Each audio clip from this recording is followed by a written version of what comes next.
Tribals की meeting में मेरे मंच में बैठे हुए टीडीसी मेंबर, एडिशनल डीसी साहब, सब डिस्ट्रिक्ट के सारे मेरे ऑफिसर साहिबान, यहाँ पे मेरे एक्स सरपंच सोम जी ने कहा कि ट्राइबल्स के लिए प्रॉब्लम है।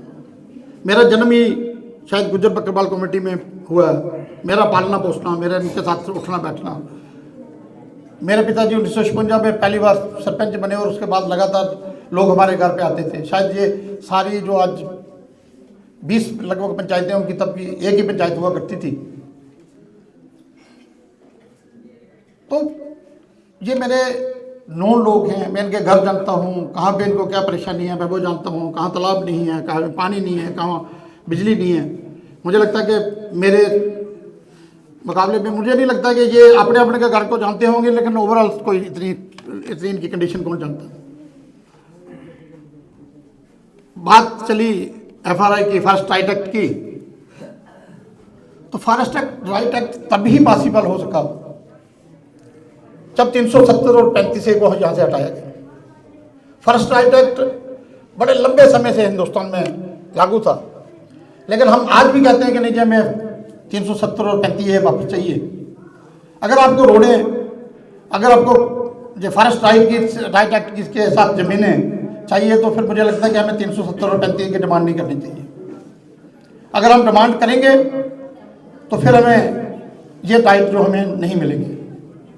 इन बात को सोचना होगा, दिमाग से सोचें, दिल से मत बात करें।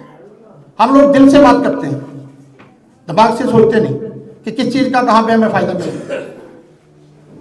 मुझे मेरे साथी गुलजार जी ने कहा कि आप एसटी के लोगों से नफरत ना करें, तो मैं गुलजार जी को कहना चाहता हूँ कि मुझे 6000 से ज़्यादा वोट एसटी लोगों के मिले। और ये एसटी आप लोगों की नहीं है, ये एसटी मेरी है, मैं इनका भाई हूँ, ये मेरे लोग भाई हैं। इस बार 6000 वोट लिए हैं, अगली बार 12000 वोट लेके दिखाऊंगा, यही लोग देंगे। और आप पहले आदमी होंगे शायद जो मुझे आप वोट करोगे। मैंने काम करना है, मेरी जिम्मेवारी 98,000 वोटर्स की और लगभग 2.25 लाख आबादी की है। मैंने किसी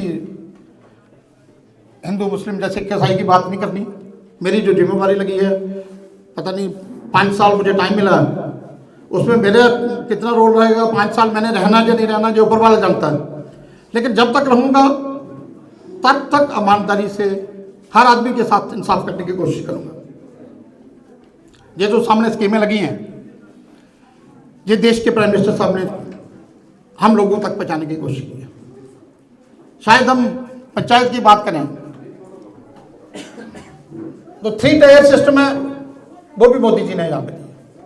आज हमारा पंच अगर कोई मजबूत है, वो अपने घर में हैंडपंप लगा सकता है, या अपनी मर्जी से अपनी वार्ड में हैंडपंप लगा सकता है, तो जो मोदी जी की थी। अगर हमें घर मिल रहे हैं, मुझे याद है कि मेरे पिताजी सरपंच थे, तो साल में एक मकान पूरा और एक आधा आता है, 18,000 पूरे मकान के पैसे आते थे और 9,000 रिपेयर के लिए आते थे। तो आज हमारे पंचायतों में, मैं अपनी पंचायत की बात करूं, 585 मकान सियालसी पंचायत में बने। तो ये बहुत बड़ी बात है, छोटी बात नहीं है। अगर वो बात देखें तो 585 साल का काम जो हमारा 3-4 साल में हो गया। तो हमें ये चीज़ें देखनी होगी कि हमारे हक कौन दे रहा है, कैसे मिल रहे हैं, कैसे हमारे घर तक आ रहे हैं। अब तो मैंने हमेशा, जब मैं अपनी पार्टी में बात करता हूं, तो मैंने हमेशा ये कहा कि हमारे जोरी और पुंछ 2 डिस्ट्रिक्ट ऐसे हैं जिसमें लगभग 80% लोग जंगलात और सरकार में रह रहे हैं। तो इनको बंदोबस्त करिए, इनके जमीनों के इनके हक इनको दीजिए।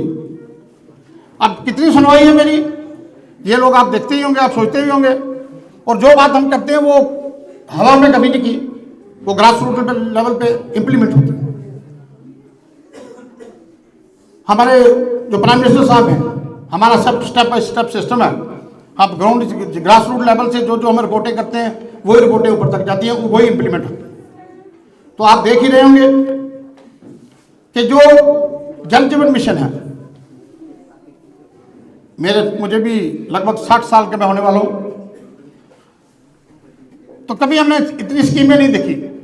हर पंचायत में किसी एसटी की बात नहीं, किसी नॉन एसटी की बात नहीं, किसी हिंदू की बात नहीं, किसी मुसलमान की बात नहीं। हर पंचायत में 8-8, 10-10, 12-12 करोड़ रुपए की जल जीवन मिशन की स्कीमें आई। उसमें किसी के लिए भेदभाव नहीं, किसी एसटी को छोड़ा नहीं गया, किसी स्पेशल किसी आदमी को, किसी कौम को पकड़ा नहीं गया। यहाँ पे एक स्किट दिखाया गया, 2-3-4 बच्चों ने बोला, मैंने एडीसी साहब को कहा कि इन बच्चों की आवाज़ इतनी अच्छी है, इनको प्रमोट करना चाहिए। और हमें हमारा फर्ज बनता है जो उसके काबिल है उसको प्रमोशन करें, प्रमोट करें, किसी न किसी लेवल तक बच्चों को ले जाए, ताकि यही बच्चे सिंगर हों। हमारे कालापुर का भी कोई सिंगर एक है, एक लड़का 63 का, बहुत अच्छा गा रहा है वो। जब हम सुनते हैं एक लड़का 93 का भी है, वो भी बहुत अच्छा गा रहा है। तो यहाँ के भी हमारे 2-4 बच्चे निकले और आवाज़ें इतनी अच्छी थी बच्चों की कि तारीफ करने लायक थी। और बहुत अच्छा प्रमोशन इसी तरह होगी, जब किसी जगह पे किसी प्रोग्राम में ये बोलेंगे तो तभी प्रमोशन होगी, तभी बच्चों को देखा जाएगा, तभी बच्चों की आवाज़ पसंद की जाएगी। जैसे मैंने पसंद की, एडीसी ने की, एडीसी साहब ने की, जब सभी आप लोगों ने भी पसंद की होगी कि बहुत अच्छे बोल रहे हैं बच्चे। तो जब हमें मौका मिले तो हम इनको प्रमोट करें, ये हमारा फर्ज बनता है। बाकी एक मैं इस स्किट में एक मुझे अच्छा नहीं लगा, वो मैं एडीसी साहब से भी कहूँगा, जब पब्लिक प्रोग्राम हो तो जो भी स्किट करना है वो आप पहले उसको देखें, सुने, उसके बाद करें। इसमें एक बात जो कहेगी कि 70% लोग बेवकूफ़ हैं जो वोट देते हैं, वो मुझे अच्छा नहीं लगा, क्योंकि वो जात पात को लेके वोट देते हैं। वो मेरे समझ में बहुत, मुझे लगा कि बहुत बुरा है। वो मैं जो लोग जो गाइड कर रहे थे, जो स्किट बना रहे थे, उनको कहूँगा कि आज के बाद ध्यान रखें, क्योंकि जहाँ पे जितने वोटर रखे हुए हैं इनको हम अगर 70% कहेंगे ये बेवकूफ़ हैं, तो मुझे लगता नहीं कि हम अक्लमंद हैं। जो सभी लोगों को हम बेवकूफ़ नहीं कह सकते, वो नहीं कहना चाहिए। स्किट कुछ सीखने के लिए है, स्किट लड़ाने के लिए नहीं है, इसको डिवीज़न करने के लिए नहीं है। हमने जो भी बात पब्लिकली करनी है, आपके मन में क्या है वो आप जानें, लेकिन जो पब्लिकली बात आनी चाहिए वो ऐसी बात कभी नहीं आनी चाहिए। 70% में मुस्लिम भी होंगे, हिंदू भी होंगे, सिख भी होंगे, ईसाई भी होंगे, तो 30% अक्लमंद है, समझ के 70% लोग हिंदुस्तान के बेवकूफ़ हैं वोट डालने वाले। ऐसा नहीं, इस पर किसने गाइड किया उसको ध्यान करना चाहिए। मुझे एक बड़ी बुरी आदत है, मैं कह दूंगा कि मैं जो बात सुनता हूँ बड़े ध्यान से सुनता हूँ और उस पर गौर करता हूँ। ये कभी भी नहीं सोचना कि जो बात आप कर रहे हो आप किस लिहाजे से कर रहे हो, कैसे कर रहे हो, उसका मुझे समझ नहीं आ रही, ऐसा नहीं है। बाकी जहाँ पे स्टॉल लगे, मैंने एडीसी साहब के साथ मैंने विजिट किया, मैं सभी ऑफिसर जो जहाँ पे बैठे हुए उनसे रिक्वेस्ट करूँगा कि बराए मेहरबानी करके हर पंचायत तक जाएं, हर जगह तक जाएं, जो स्कीमों से लोगों को अवेयर करें, ताकि हमारे लोग बेनिफिट ले सकें। जब तक हम स्कीमों का बेनिफिट नहीं लेंगे, हवा में बात करने की जरूरत नहीं है, हवा में ठीक है। गुलजार जी ने बड़े मियाँ साहब की बात की, मियाँ अल्ताफ साहब की बात की, तो मैं भी उनका मरीज हूँ। गुलजार अभी कल बना है, मैं बड़े पुराने, मेरे पिताजी उनके मरीज थे, मैं भी, मेरे भाई उनके मरीज थे, सारा परिवार उनके साथ रहा। तो गुलजार भी जुम्मा हर दिन हुए आए हुए, तो जे हमें मरीदी सिखाएगा कि मियाँ साहब की मरीदी किसने करनी है। पार्टी से मरीदी नहीं होती, पार्टी जो है वो मियाँ साहब कल कांग्रेस में थे, पहले कांग्रेस में थे, अब एनसी में हैं, आगे आने वाले वक्त में कहाँ पे होंगे वो ऊपर वाला जानते हैं। लेकिन जो मियाँ साहब हैं वो मियाँ साहब, उसमें हमें बांटने की जरूरत नहीं है। हम कोई नहीं होते कि मियाँ साहब को जात पात में बांट के कोई गुजर अपने मान ले, उसको कोई बकरवाल मान ले। जो हिंदू मानते हैं वो भी उन्हीं के मरीज। तो बराए मेहरबानी कर लिया करके इसको कॉमलाइज मत करें, कॉमन साइड मत ले जाएं, इसको लोगों को गुमराह करने की कोशिश ना करें, लोगों को इकट्ठा करने की कोशिश करें, बेनिफिट लेने की बात करें। किसी स्टेज तक है उसको उसके साथ बात करें, उससे बेनिफिट लें। मैं आपका एमएलए हूँ, आप मेरे पास आइए, आपकी जो बात होगी मैं नहीं सुनूंगा तो आप बात करिए।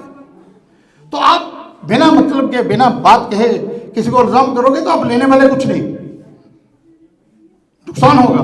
हमें नुकसान नहीं चाहिए, हमें फ़ायदा चाहिए। हमें अपनी रोडें चाहिए, हमें स्कूल चाहिए, हमें हॉस्पिटल चाहिए, अच्छी रोडें चाहिए, हमें गाँव में सड़कें चाहिए, हमें तालाब चाहिए, हमें लोगों को पानी देना मेरी जिम्मेदारी है, मुझे बिजली देनी है। जैसे अभी मेरे नायब सरपंच ने बात की कि वो ट्रांसफार्मर की, जय साहब भी यहाँ पे बैठे हैं, इन्होंने मेरे से कमिटमेंट की थी कि 15 दिन के अंदर लगाऊंगा। झूठे तो यही है जिन्होंने मुझे आज पब्लिकली झूठा कहा। उन्होंने कहा मुझे, मैंने इनको कहा, वो सामने बैठे हैं, तो एडीसी साहब को मैं डायरेक्शन दूंगा, बराए मेहरबानी करके इनको कहो जितना कर सकते हैं उतना बोले, अगर नहीं हो सकता तो मत बोले। किसी को झूठा करार करने की इनके पास कोई अथॉरिटी नहीं है। जो कहेंगे, जो भी मुलाजिम कहेगा, जो है अवेलेबल उसके बारे में बात करें, जो है ही नहीं हवा में हवाई महल मत बना के दिखाएं लोगों को, जो पॉसिबल है वो करें। मैंने एडीसी साहब जिस दिन रिव्यू मीटिंग ली थी उस दिन भी मैंने बात की थी कि गरीब लोगों को फ्लैट रेट डाले जा रहे हैं बिजली के। मैंने ये कहा था कि फ्लैट रेट लोगों को नहीं डलने चाहिए। मैंने ये कहा था कि लोगों को गलत बिल बिजली के मत दीजिए। उस पर भी शायद अभी तक कोई चर्चा नहीं हुई। मैं 30 को फिर रिव्यू मीटिंग लेने जा रहा हूँ, वहां में हमारी बातें होंगी, क्योंकि मुझे समझ है कि कौन क्या कर रहा है।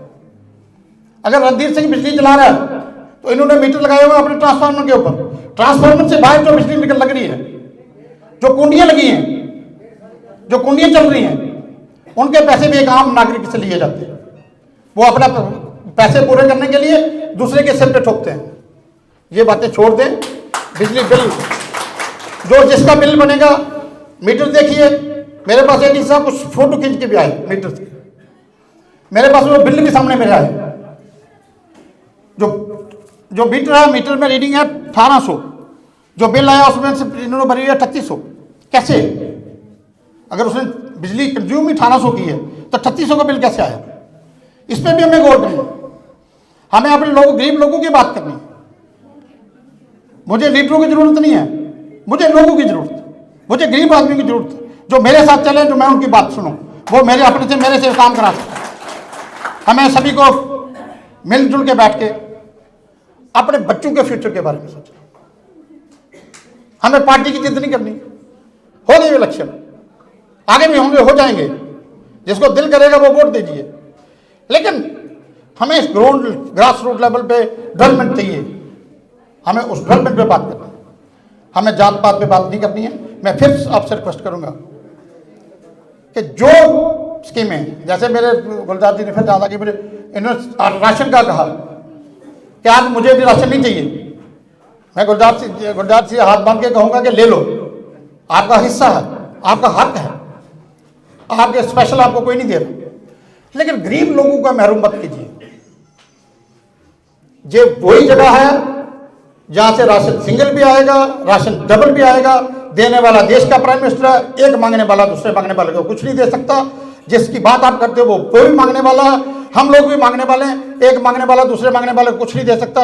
ये मेरी रिक्वेस्ट है कि अपने लोगों का राइट मत खराब करें, लोगों के हक में जाएं, गरीब लोगों की बात सुने, गरीब लोगों का काम करें, गरीब लोगों की डेवलपमेंट की बात करें, ताकि हम अपने लोगों की सुख सुविधा ढूंढ सकें।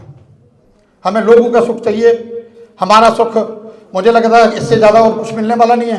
एमएलए बहुत बड़ी बात है, 35,000 10 वोट आप लोगों ने दिए। शायद गुलजार जी को गलत फहमी होगी, जहाँ पे बैठे हुए 60% लोग वो हैं जिन्होंने मुझे वोट दिए। ये 40% लोग हैं जो कह रहे होंगे कि नहीं जी हमें वोट नहीं दिया। मुझे वोटों से कुछ लेना देना नहीं है। वोट हो गए, आगे इलेक्शन होंगे, होते रहेंगे। आप अपनी डेवलपमेंट की बात करें। मैंने शायद कोई गलत अगर बात बोलेगी मैं माफ़ी चाहूँगा आपसे, लेकिन ये कहूँगा कि अपनी डेवलपमेंट के चक्कर में रहें, जात पात के चक्कर में मत जाएं, हिंदू मुसलमान के चक्कर में मत जाएं। हमें प्यार से रहना है, जैसे आज से हमारे दादा परदादा लकड़ दादा रहेंगे वैसे हम लोग भी रहेंगे, ताकि हम अपने इलाके की डेवलपमेंट करा सकें। सभी का बहुत बहुत धन्यवाद। आपने मुझे गौर से सुना, मैं आपका बड़ा शुक्रगुजार हूँ। जय हिंद, जय भारत।